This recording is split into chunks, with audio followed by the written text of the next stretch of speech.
ঠিক 30 মিনিটে স্পেন প্রথম গোলটা করলো, অন্যদিকে 41 মিনিটে গিয়ে কিন্তু বেলজিয়াম গোলটা পরিশোধ করেছিল। প্রথম হাফ শেষে খেলাটায় খুব দারুণ একটা সমতা ছিল 1-1, কিন্তু 88 মিনিটসে গিয়ে মেরিনো যে গোলটি করলেন সেটা ছিল একটা কোল্ড ফিনিশ, দুর্দান্ত এক কথা, এবং সেই গোলেই কিন্তু স্পেনকে এগিয়ে দিল এবং স্পেন চলে গেল সেমিফাইনালে। মুখোমুখি হবে ফ্রান্সের সঙ্গে, কি হবে সেটা আমরা এখনো জানি না। এবং আজকে যে ম্যাচটি রয়েছে সেই ম্যাচে মুখোমুখি হচ্ছে ইংল্যান্ড এবং নরওয়ে। কি হবে সেখানে হ্যারি কেইন ভার্সেস হাল্যান্ডের মধ্যে? প্রিয় দর্শক, সেটা তো খেলার সময় বোঝা যাবে। খেলা ভীষণ ভীষণ রকম এখন আনপ্রেডিক্টেবল। অনেকে বলছিলেন যে বেলজিয়াম হয়তো ভালো করবে, বাট স্পেন যেভাবে তাদের কনসিস্টেন্সি ধরে রেখেছে সেখান থেকে বলাই যায় যে তারাও এবারের বিশ্বকাপের দাবিদার। তবে টু ফেভারিট টিম কিন্তু সেমিফাইনালে মুখোমুখি হচ্ছে, ফ্রান্স এবং স্পেন। দেখা যাক কি হয়, কারা ফাইনালে চলে যায়।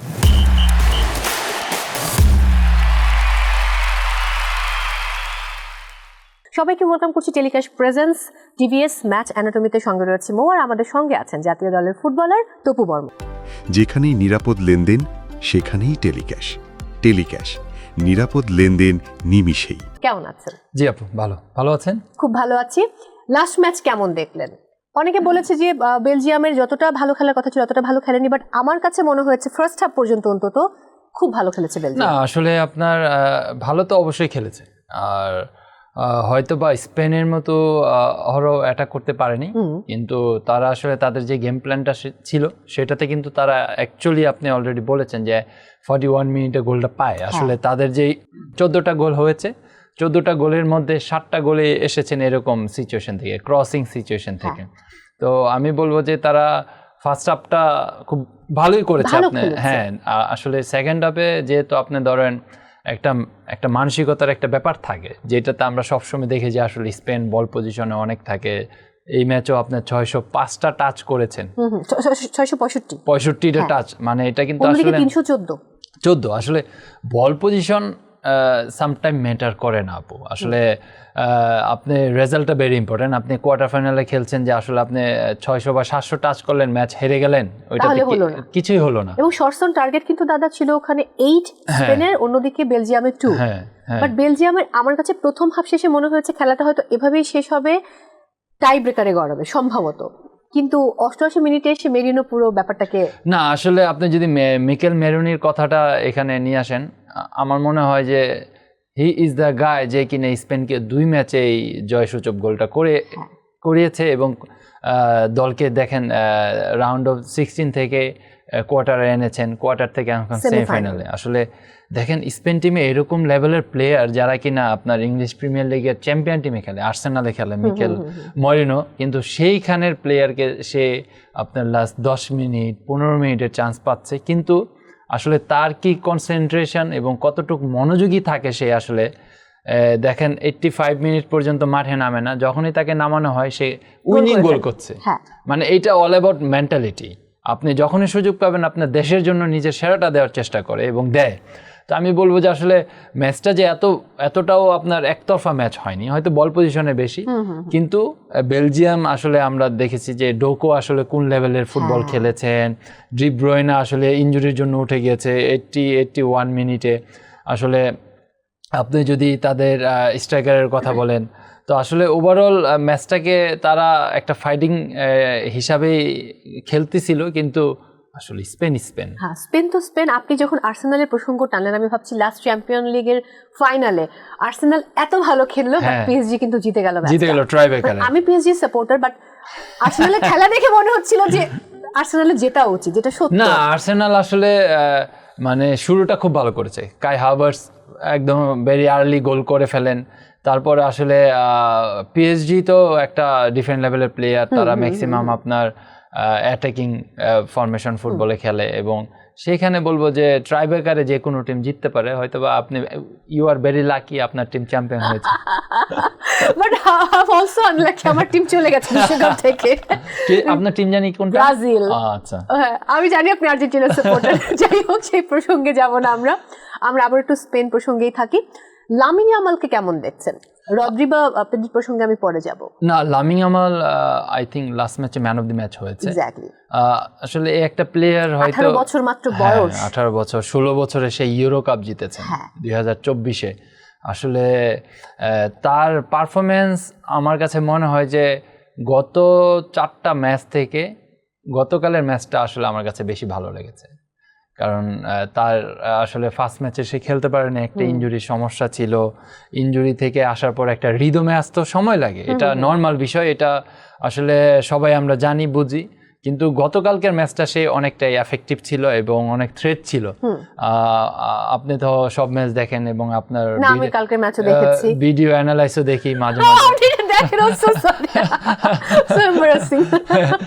সো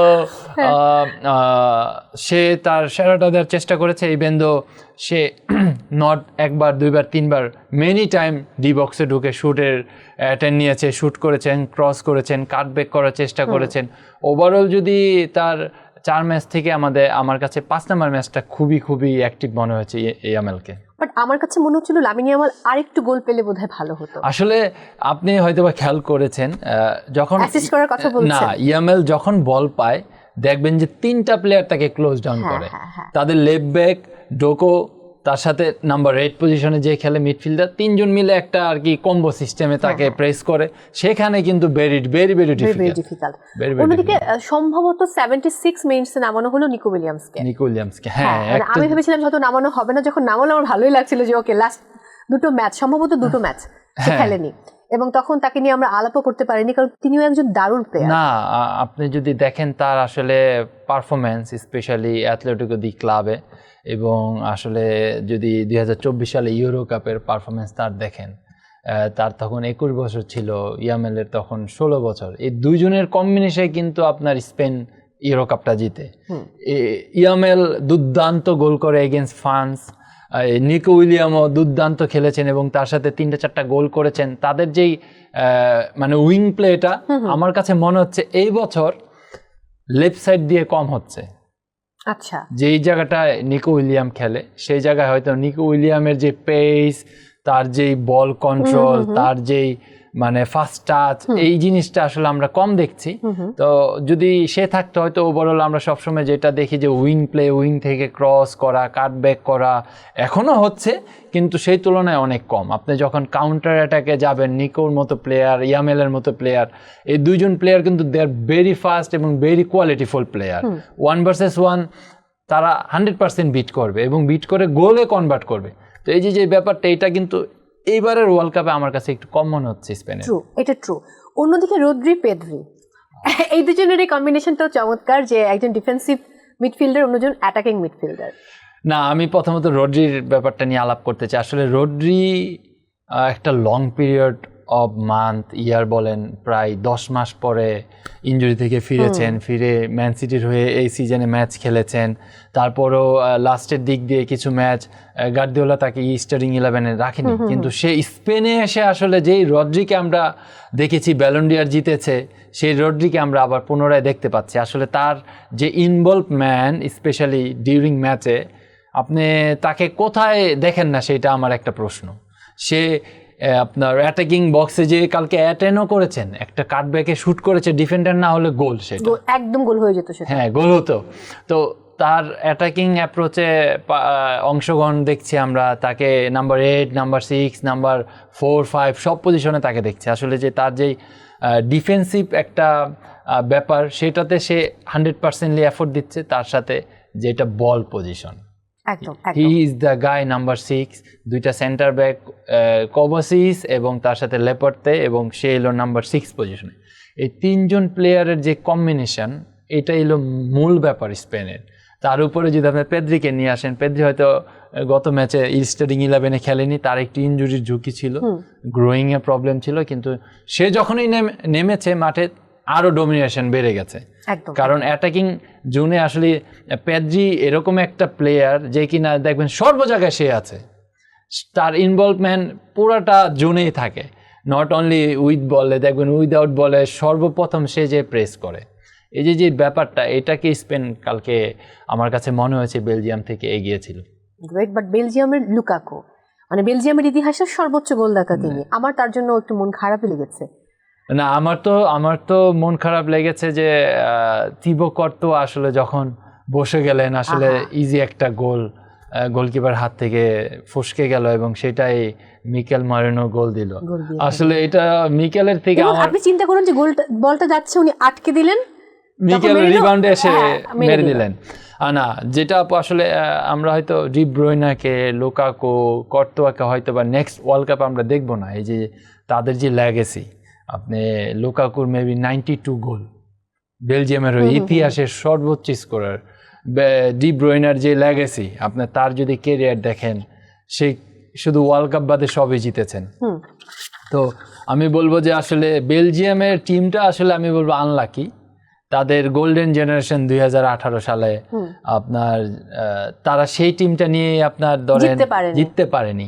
তো এখন কিন্তু আমি বলবো যে তাদের যে গার্সিয়া কোচ, উনি আসলে খুব মানসিকভাবে শক্ত এবং তাদের প্লেয়ারদেরকে যেভাবে রেডি করেছেন, এটা আমার কাছে মনে হয় কোচকে ধন্যবাদ দেওয়া উচিত।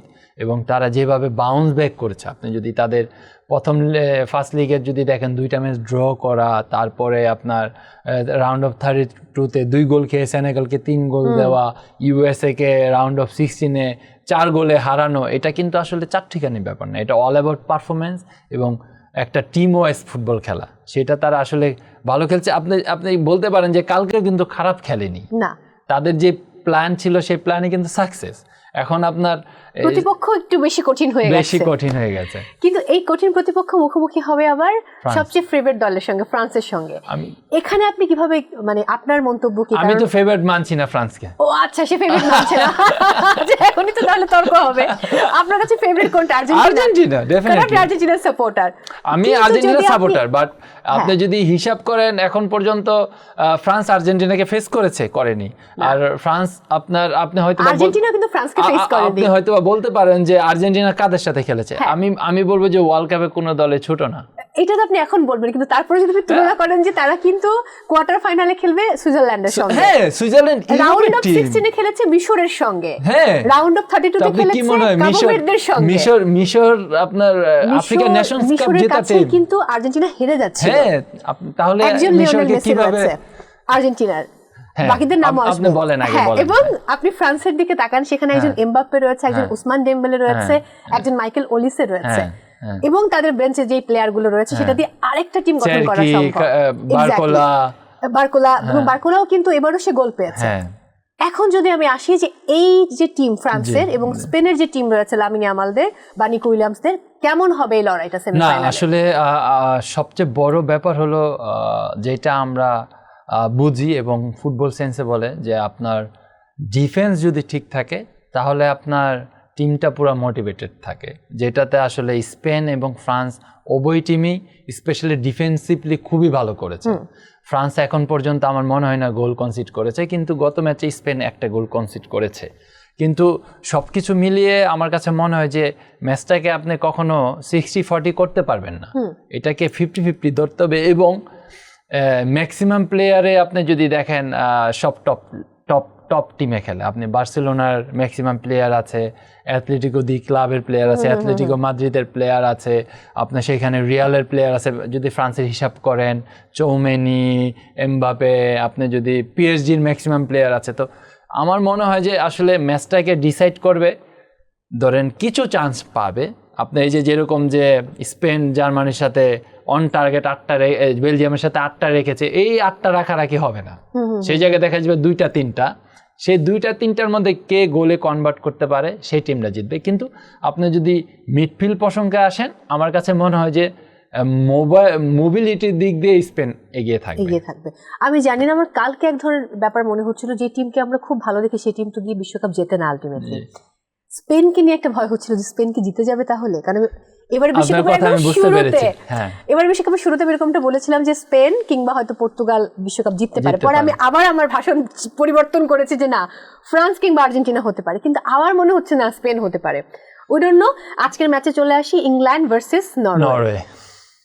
হ্যারি কেইন তিনি আমার কাছে মনে হয়েছে এবারে বিশ্বকাপে খুব দারুণ খেলছেন। না বলবেন এটা খুবই দারুণ, তাহলে ঠিক আছে, খুবই দারুণ খেলছেন, কারণ এত সুন্দর একজন, তার ক্যাপ্টেন্সি খুব দারুণ, এবং এই সময় এসেও তিনি এইভাবে গোল করছেন প্রায় প্রতি ম্যাচে। অন্যদিকে প্রতিপক্ষ হচ্ছে একটা দানব রয়েছে প্রতিপক্ষে, হাল্যান্ড। সে হচ্ছে ঘুমায় থাকবে প্রথম হাফ, সেকেন্ড হাফে গিয়ে দাঁড়িয়ে 2টা গোল দিয়ে দিবে। এখন আসলে কি আমি হবে? আপনার এক্সাইটমেন্ট দেখেছি হালান্ড যখন গোল দিয়েছে। আই ডোন্ট নো আপনি কোন টিমে সাপোর্ট করেন, এখন কনফিউশন আসলে আপনি রিয়েল ব্রাজিল ফ্যান আমি নাকি। রিয়েল ব্রাজিল ফ্যান, কিন্তু প্রফেশনাল জায়গায় কিছু করার থাকে না। সো হাল্যান্ডকে নিয়ে আপনার মন্তব্য কি? না, আসলে, dangerous player. Definitely dangerous player. আপনি 7টা গোল করা, আপনি আমরা হয়তো এই নরওয়ে টিমকে নিয়ে কিন্তু এত কথা হয়নি, না আমরা কথা বলেছি আফটার ব্রাজিলকে যখন তারা হারিয়েছে তারপর থেকে। আসলে তাদের ধারাবাহিক পারফরমেন্স তারা বজায় রেখেছে, এবং তাদের যদি স্টাইল অফ প্লে দেখেন, তারা তাদের স্টাইল থেকে সরে যান, কখনো সরে দাঁড়ায়নি। 1 মিনিট থেকে একদম 90 মিনিটস পর্যন্ত তারা কিপ দ্য বল তার নিজেদের পায়ে রেখেছে, কখনো তাড়াহুড়া করেনি, খালি ওয়েট করেছে টাইমিং এর জন্য, যেই টাইমিংটা আসলে 2টা গোল এনে দিয়েছে। তো সবকিছু মিলিয়ে মানে আসলে একটা দারুণ ছন্দে আছে। আপনি যদি অডিগরের কথা বলেন, ক্যাপ্টেন নাম্বার 10, আপনি যদি নোসার কথা বলেন, আপনি যদি সল্টের কথা বলেন, ওদের গোলকিপারের কথা বলেন, দুর্দান্ত খেলেছে। তো হাল্যান্ড তো মানে প্রশংসা যতই করব ততই কম। হ্যাঁ, আমি তো প্রত্যেক ম্যাচে বোধহয় তার রেকর্ড বলতে থাকি, মানে প্রত্যেক শোতে তার রেকর্ড বলতে থাকি যে ও মাই গড তার যে রেকর্ড। হ্যাঁ, আসলে তার যে অ্যাবিলিটি, গোল করার যে অ্যাবিলিটি, এটা কিন্তু আমি আমার লাইফে দেখিনি। আমি অলরেডি বলেছি যে আমি আমার লাইফের one of the best player আমি ওয়ার্ল্ডে দেখলাম, নাম্বার 9। আমি নাম্বার 9 রোনালদো নাজারিওকে এত ভালোভাবে দেখতে পারিনি। আসলে 2006 সালে আমার ফার্স্ট ওয়ার্ল্ড কাপ ভালোভাবে বোঝা, কিন্তু সে 2002 সালে তার মানে ক্যারিয়ার শেষ করেছেন, মানে জিতে, কিন্তু 6ও খেলেছেন। কিন্তু আমি দেখেছি ইব্রাহিমোভিচ এবং আপনার সুয়ারেস, হালান, কিন্তু আমার কাছে বেশি ভালো মনে হচ্ছে হালান। আপনি চুপচাপ থাকবে, খালি ওয়েট করবে, বলটা তার কাছে কখন গোল করেও কিন্তু কোনো উদযাপন নেই। আসলে এত গোল করেছে সে, দেখেন এইবারও প্রিমিয়ার লিগে 27টা গোল, টপ স্কোরার। হ্যাঁ, এবং লাস্ট বোধহয় নরওয়ের হয়ে 14টি ম্যাচে 25টি গোল, 3টা হচ্ছে হ্যাটট্রিক, তার মধ্যে একটাতে 5টা গোল এক ম্যাচে। মানে আপনি ওকে নিয়ে যতই বলবেন ততই কম। এবং 54 ম্যাচে 62 গোল, এটা তো মানে অসুস্থ। কিছু বলার নেই হাল্যান্ডকে নিয়ে। না, আসলে ইংল্যান্ড নরওয়ে মানে ম্যাচ প্যাটার্ন কিন্তু সিমিলারিটি আছে অনেক ক্ষেত্রে, কিন্তু আপনার হ্যারি কেনকে এই জায়গায়, শুধু হ্যারি কেনকে ধরলে হবে না, আপনার বিলিংহামকে ধরতে হবে, আপনার অ্যান্টনিও গ্রুডনকে ধরতে হবে, সাকা খেলেছে সাকাকে ধরতে হবে, হ্যারি কেনকে ধরতে হবে। তার উপরে যদি আপনি বলেন এডারসন, তার সাথে ডেকলান রাইস, এই যে 6 জনের একটা কম্বিনেশন, এটা কিন্তু নরওয়েকে বুগাইতে পারে। একদম। আমি বেলিংহামের প্রসঙ্গে আলাদা করে আসবো। আমরা হাল্যান্ডকে নিয়ে অনেক কথা বললাম, কারণ নরওয়ের মেইন কি প্লেয়ার হচ্ছেন হাল্যান্ড। কিন্তু তার আগে প্রদর্শক স্ক্রিনে চোখ রাখবো, দেখে নেব নরওয়ে এবং ইংল্যান্ডের এই দুটো টিমের আজকের ম্যাচের জন্য সম্ভাব্য লাইন আপ এবং ফরমেশন কি হতে পারে।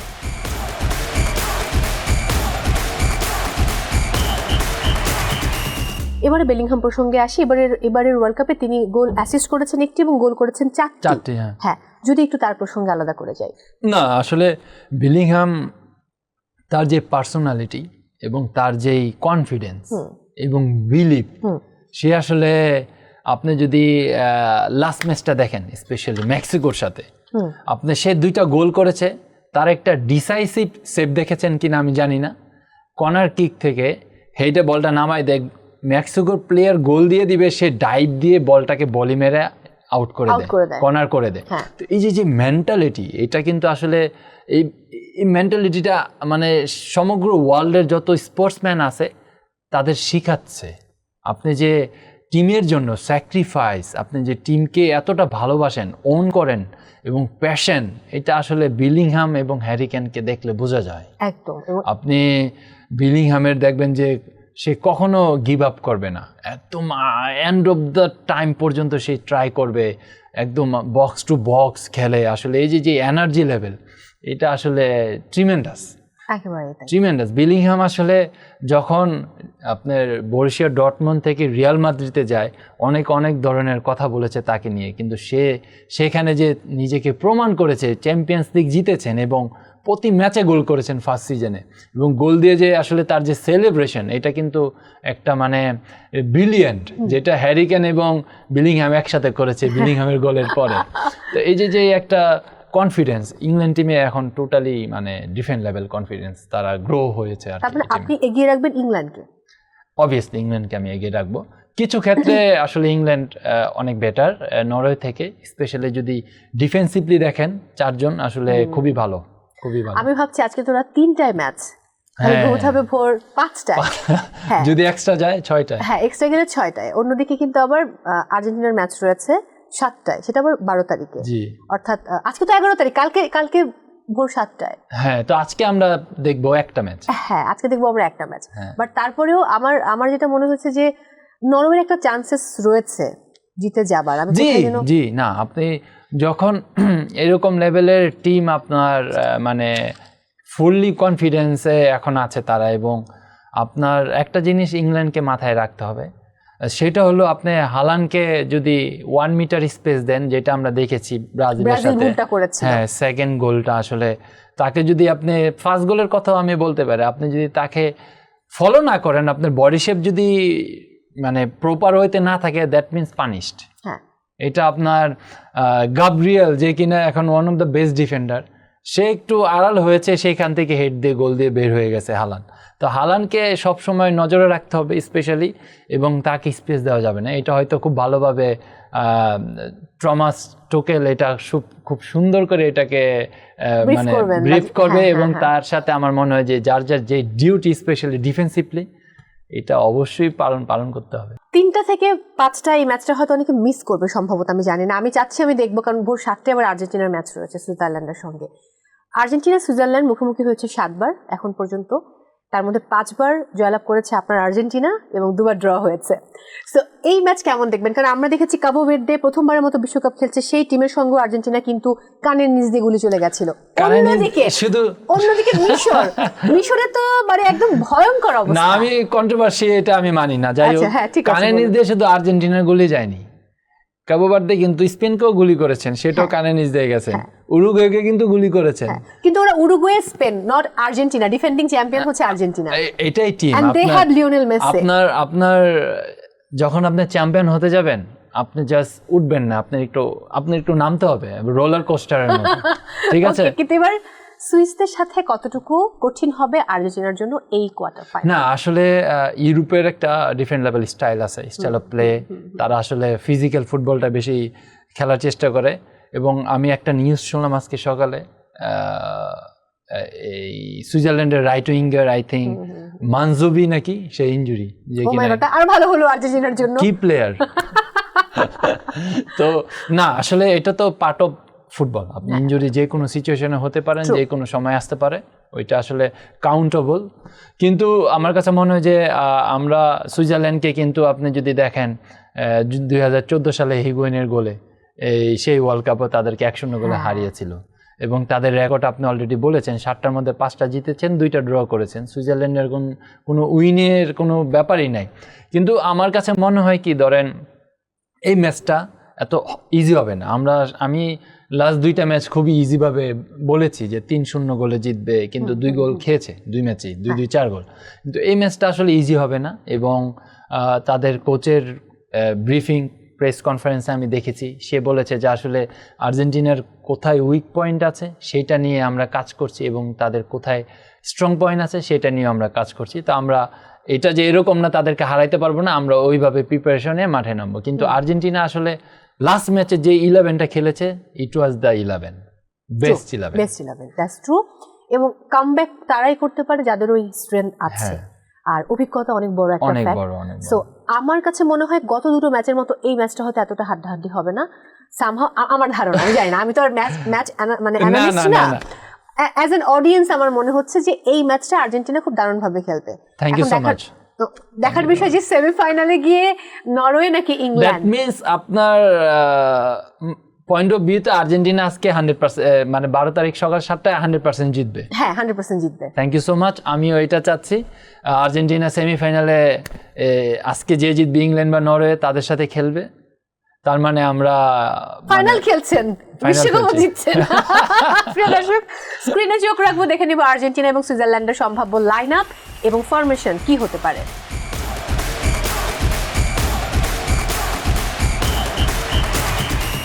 এখানে কি প্লেয়ার বা স্টার প্লেয়ার নিয়ে যদি কথা বলি, লিওনেল মেসিকে নিয়ে আলাদা করে কথা বলার কিচ্ছু নাই। আমরা সবাই জানি যে the greatest footballer in the world তিনি।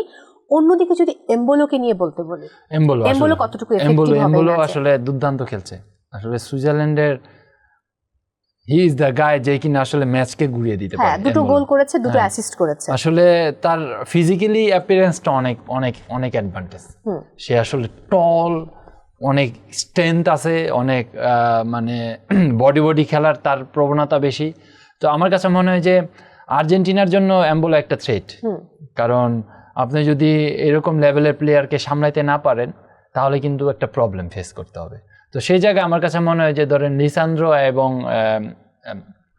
রোমেরো, তারা দুজন কিন্তু খুব ভালো পারফরমেন্সে আছে। আপনার রোমেরো 2 ম্যাচে 2 গোল, লিসান্দ্রো খুবই মানে ট্রিমেন্ডাস, স্পেশালি আপনি যদি বলেন defensively he did good job each and every ম্যাচে।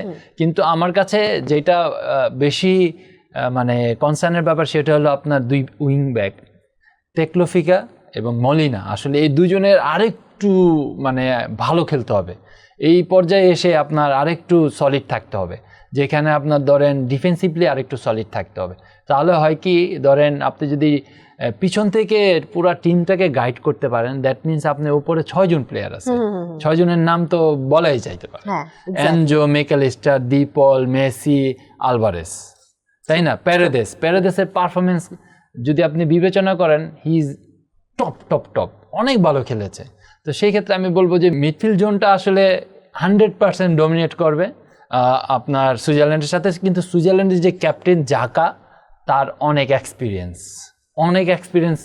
সে আর্সেনালে খেলেছেন, সে লেভারকুসেনে খেলেছেন, সে সান্ডারল্যান্ডে খেলেছেন, এখনও সে টপ ডিভিশনে খেলছে। আসলে তাকে একটু পরিকল্পনা অনুযায়ী আমার মনে হয় স্কোলানি অবশ্যই একজনকে দায়িত্ব দিবে, সে যেন বলটাকে বেশি না খেলতে পারে, কারণ সে তার একটা রোল আছে, ফ্রি রোল, সেই কিনা পুরো ম্যাচটাকে ডমিনেট করার চেষ্টা করে। এবং স্কোলানি এতটা ঠান্ডা মাথায় সব ডিল করেন, ওনার ওরকম উল্লাস নেই। না, হ্যাঁ, উনি খুব কাম অ্যান্ড কুল থাকেন সবসময়। আমার মনে হয় যে এই জন্যই হচ্ছে এত চমৎকার একটা টিম উনি তৈরি করতে পেরেছেন।